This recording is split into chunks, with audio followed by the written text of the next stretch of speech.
아들을 낳으리니 이름을 예수라 하라. 이는 그가 자기 백성을 그들의 죄에서 구원할 자이심이라 하니라. 이 모든 일이 된 것은 주께서 선지자로 하신 말씀을 이루려 하심이니, 이르시되 보라, 처녀가 잉태하여 아들을 낳을 것이요 그의 이름은 임마누엘이라 하리라 하셨으니, 이를 번역한즉 하나님이 우리와 함께 계시다 함이라. 하나님의 말씀입니다. 하나님께 감사합니다. 본문은 마태복음 1장 1절부터 시작되는 예수 그리스도의 계보에 이어서 예수 그리스도의 출생을 다루고 있습니다.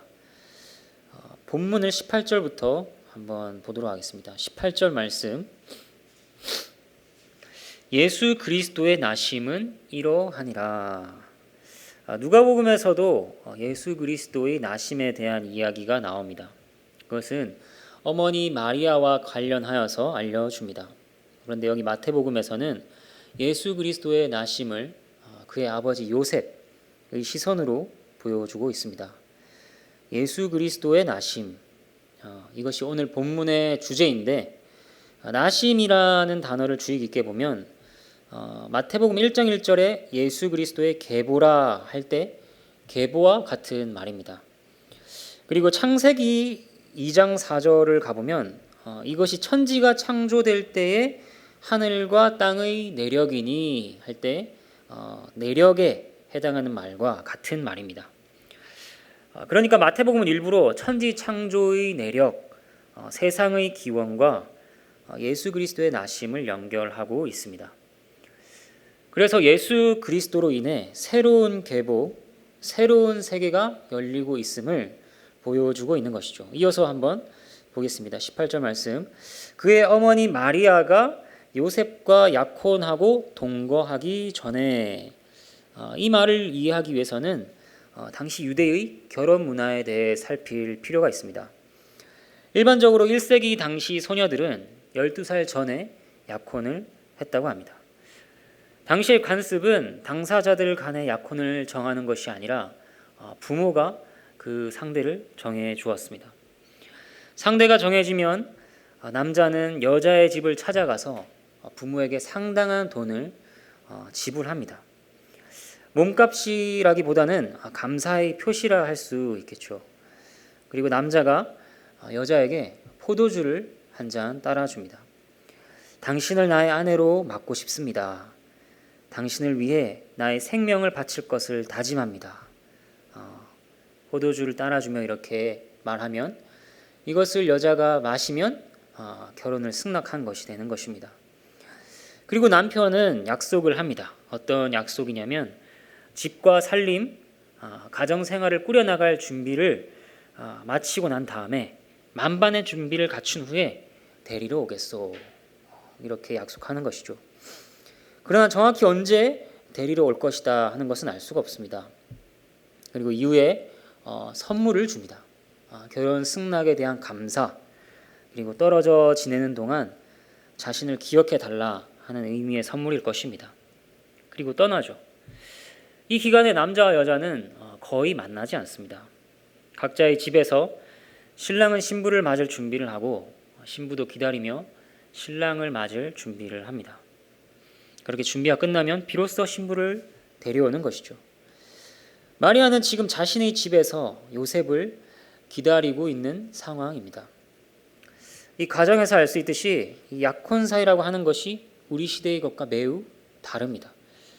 같이 살지만 않았지 결혼한 것과 다름이 없는 법적인 구속력을 가지고 있는 그러한 관계가 성립된 것입니다. 그래서 본문을 보면 요셉과 마리아에 대해 수식하는 말이 뭐냐면 이미 남편 요셉, 이미 아내 마리아라고 이렇게 수식하는 것을 볼 수가 있습니다. 만약 이 기간 중에 한쪽이 죽게 되면 호랍이나 과부로 칭하여지게 되었습니다. 또 이 기간에 약혼한 사람이 간음을 할 경우에는 당연히 이혼 사유에 해당됩니다. 법적으로는 간음죄로 다스려지게 되었고 깨지는 것도 정식 이혼 절차를 밟아 이루어집니다. 그런데 마리아에게 무슨 일이 일어났는가? 18절 말씀을 보면 성령으로 잉태된 것이 나타났더니 이렇게 말하고 있습니다. 마리아가 임신한 것이 드러났습니다. 상상 임신이 아닙니다. 진짜 임신을 했습니다. 그런데 그 잉태는 성령으로 말미암아 된 것이었습니다.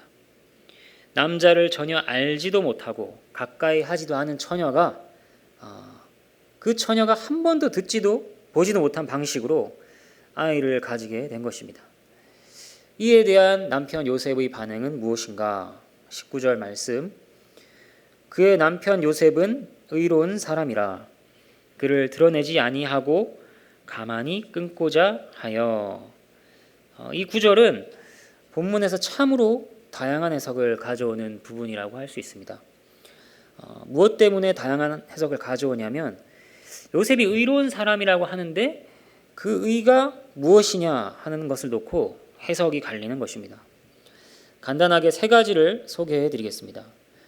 첫 번째는 요셉이 의로운 사람이기 때문에 마리아의 허물을 덮고 은밀하게 파혼하려고 했다는 것입니다. 여자가 임신을 하면 그것은 그가 남자를 가까이 했다 하는 것이죠. 약혼한 여자가 남자를 가까이 한 경우 율법에서는 뭐라고 하는가? 신명기 22장 23절부터 26절까지를 보면 이렇게 나옵니다.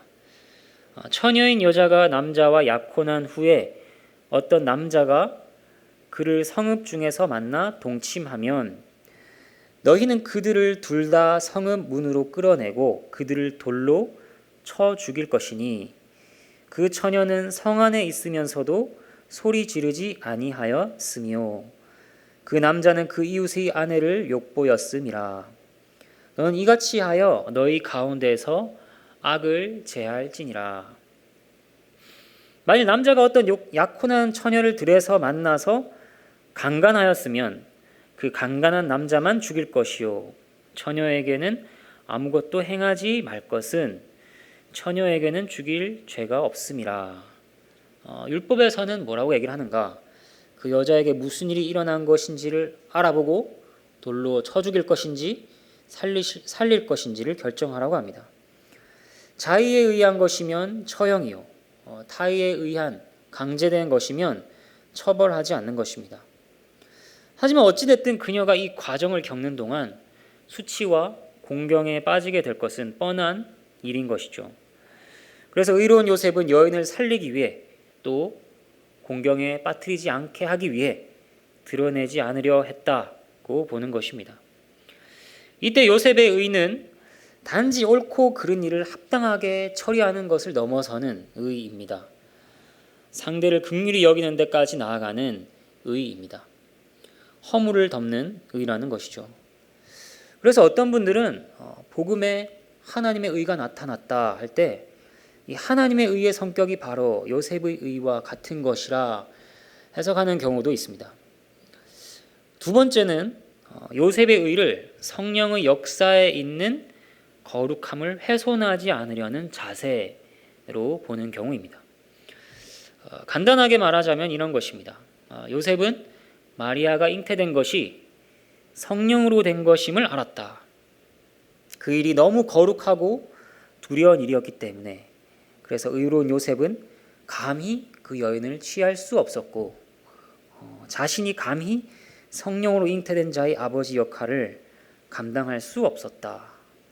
그래서 그는 가만히 끊고자 하였는데 이것은 부부 관계가 아닌 형태로 마리아와 그 아들을 섬기고 모시고 살려고 한 것이다 하는 해석입니다. 마지막으로 세 번째 요셉이 의로운 사람이라는 것에 대한 해석은 그가 하나님의 율법을 쫓아 경건하게 살아가는 사람이었다 하는 것입니다. 다른 사람의 아이를 가진 여인을 받아들이는 것은 율법에 비추어 봤을 때 부정한 일입니다. 그래서 요셉은 마리아의 문제를 단지 관대하게 덮고 갈 수 없었다. 악을 용납할 수 없기에 파혼하고자 한 것이다. 하지만 요셉은 이 일을 가혹하게 처리하는 것이 아니라 아무도 모르게 그 여자가 자기를 떠나 아이의 아버지에게로 가게 하려고 했다 하는 것이 요셉이 의로운 사람이다 하는 것에 대한 세 번째 해석입니다. 이것이 칼빈의 해석이고 세 번째 해석이라 할 수 있습니다. 정리하면 요셉의 의로움이 어디에 걸리느냐에 따라 달라지는 것이죠. 드러내지 않은 것에 걸리느냐, 아니면 성령으로 잉태된 것을 알았다 하는 것에 걸리느냐, 또 아니면 그녀를 끊고자 한 것에 걸리느냐에 따라서 해석이 달라지는 것입니다. 어느 해석이 맞는 것처럼 보이시나요? 이것을 놓고 고민하기 시작하면 요셉의 마음 못지않은 번민에 빠지게 됩니다. 이외에 다른 여러 설명들도 있겠지만 더 이상 살펴보는 것은 본문의 주제에서 벗어나게 할 위험을 가져옵니다. 본문이 요셉의 이야기를 다루고 있습니다. 하지만 본문의 주제가 그리스도의 나심이지 요셉이 얼마나 의로웠냐, 어떻게 의로웠냐 하는 것은 아니기 때문입니다. 우리는 그저 성경이 말씀하시고자 하는 바에 주목해야 합니다. 또 말씀하시는 정도에서만 그쳐야지 그 이상의 상상을 펴서 그의 교훈을 덧붙이지 않도록 조심해야 합니다. 아무튼 요셉은 마리아를 아내로 받아들일 수 없다 여기고 이 일을 놓고 깊이 고민하고 있었습니다. 20절 말씀 한번 보실까요? 이 일을 생각할 때 주의 사자가 현몽하여 이르되, 요셉은 심히 고민하다 잠이 들었습니다. 그리고 꿈을 꾸는데 천사가 나타나 말합니다. 이때는 성경이 완성되기 전이기 때문에 하나님께서 꿈을 통해 말씀하시기도 했습니다. 뭐라고 말씀하시는가? 뒤에 구절을 보면 다윗의 자손 요셉아, 내 아내 마리아 데려오기를 무서워하지 말라. 그에게 잉태된 자는 성령으로 된 것이라. 요셉을 부르시는데 그를 가리켜 다윗의 자손 요셉아 라고 부르십니다. 다윗과의 연관성을 부각시키시는 것이죠. 그래서 그가 누구인지에 대해 생각을 불러일으키는 말입니다. 그리고 말씀하십니다. 무서워하지 말라. 요셉은 마리아를 데려오는 것이 무서웠습니다. 그것이 율법을 범하는 것이기 때문에 두려웠던 것인지, 자신에게 오점이 되지는 않을까, 아니면 더럽혀진 것으로 보이는 여자와 혼인함으로 하나님을 진노하게 하지는 않을까 두려웠던 것인지, 또 아니면 성령의 초자연적인 역사로 잉태된 자의 어머니를 자신의 아내로 맞는 것이 무서웠던 것인지 정확하게 나오지 않습니다. 하지만 어떤 두려움이 되었건 하나님의 말씀은 무서워하지 말라 하는 것입니다. 그 무엇도 문제될 것이 없음을 하나님께서 확실히 천명하시는 것입니다. 21절 말씀, 아들을 낳으리니 이름을 예수라 하라. 이는 그가 자기 백성을 그들의 죄에서 구원할 자이심이라 하니라.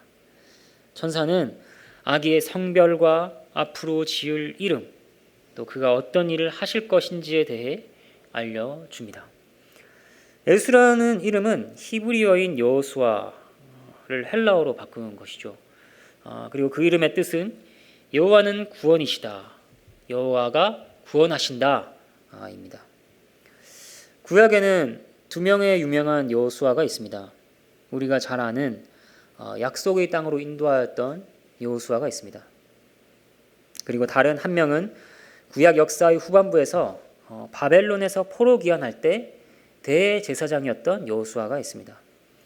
이 대제사장 여호수아는 무너진 하나님의 전을 공사하는 지도자였습니다. 두 사람 모두 이스라엘 역사에서 중요한 역할을 감당한 자들이죠. 예수님과 이름만 같을 뿐 아니라 어느 정도 그리스도를 예표하는 인물들이라고 할 수 있습니다. 모세의 종 여호수아는 이스라엘을 약속의 땅으로 인도했고, 대제사장 여호수아는 무너진 하나님의 전을 공사했다면 이제 태어나실 이 예수는 어떤 일을 하실 것인가? 장차 태어날 이야기는 자기 백성을 그들의 죄에서 구원하실 분이십니다. 당시 사람들은 구원을 간절히 바라며 기다렸습니다. 이스라엘이 건진받기를 학수고대했죠. 여기 치이고 저리 치이고 로마의 압제에서 이스라엘을 회복시켜 주시기를 너무나도 바랐습니다. 그러한 그들에게 하나님께서 구원자를 보내시는데 그분은 특별히 그들을 죄에서 건지시는 분이십니다.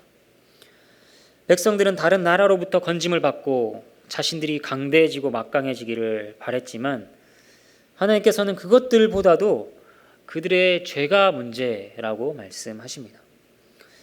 죄는 실로 인류의 모든 고통과 불행의 근본이라고 성경은 우리에게 알려주고 있습니다. 그래서 죄로부터 구원하신다는 것은 가장 근본적이고 완전한 구원을 베푸시겠다 하는 의미인 것이죠. 이제 태어날 이 아이는 죄에서 건지시는 구원자가 되십니다. 그리고 성경은 그분이 참되며 둘도 없는 유일한 구원자라고 말씀하십니다.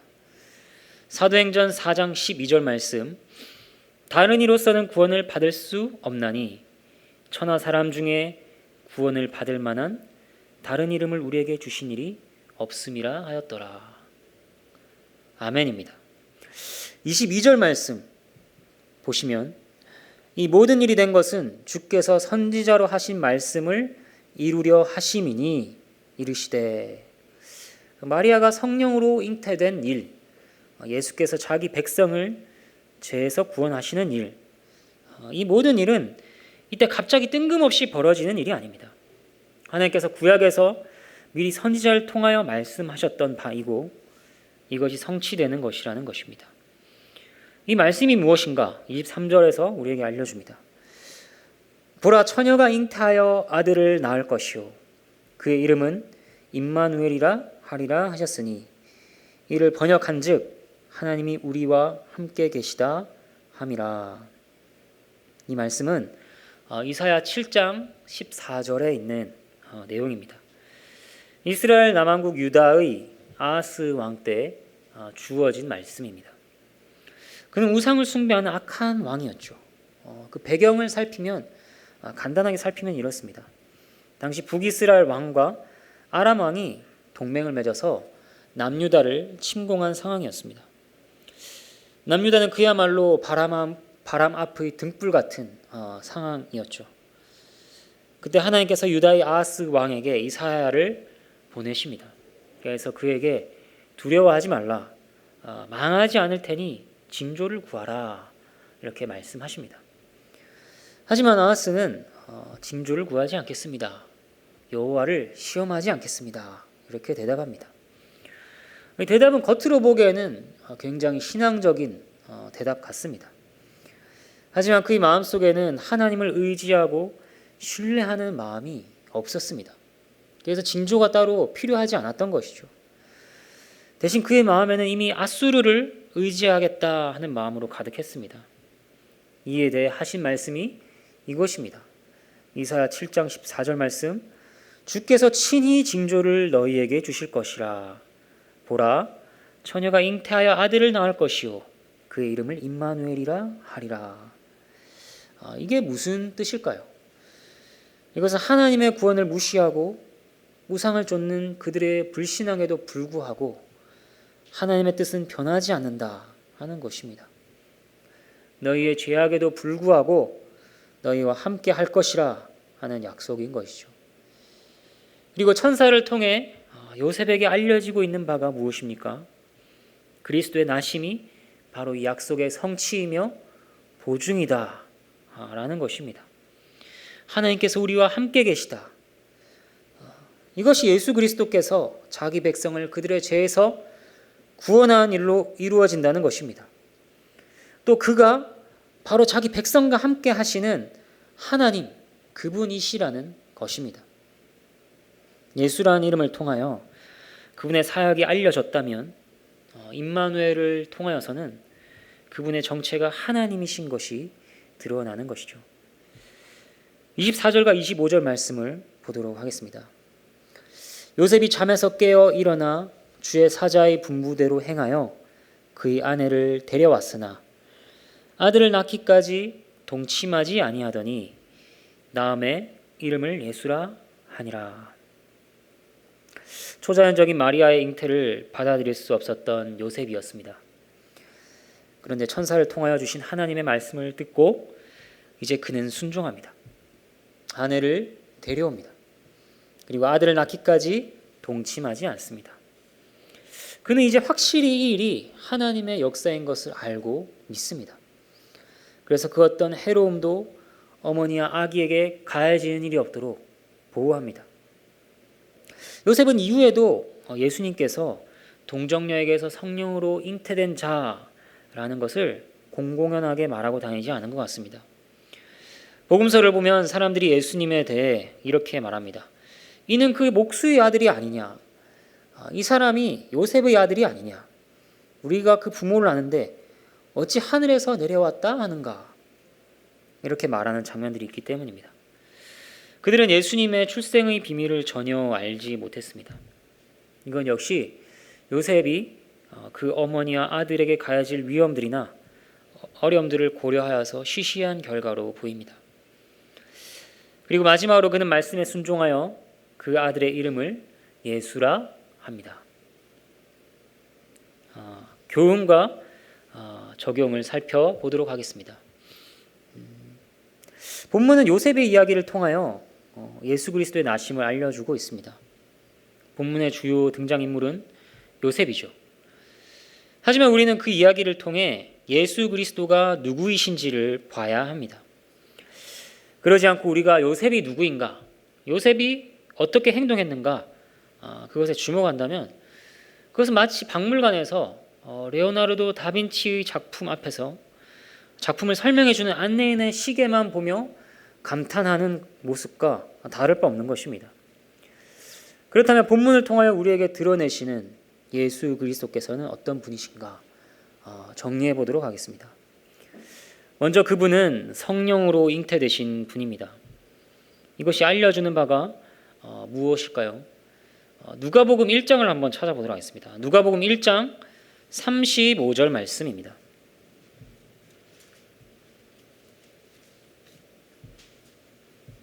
누가복음 1장 35절 말씀,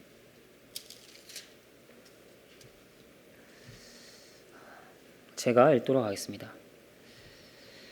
천사가 대답하여 이르되 성령이 내게 임하시고 지극히 높으신 이의 능력이 너를 덮으시리니 이러므로 나실 바 거룩한 이는 하나님의 아들이라 일컬어지리라. 그러니까 성령으로 잉태되었으므로 나시는 이는 거룩한 분이시며 하나님의 아들이시라 하는 것입니다. 네, 예수 그리스도께서는 거룩한 하나님의 아들이십니다.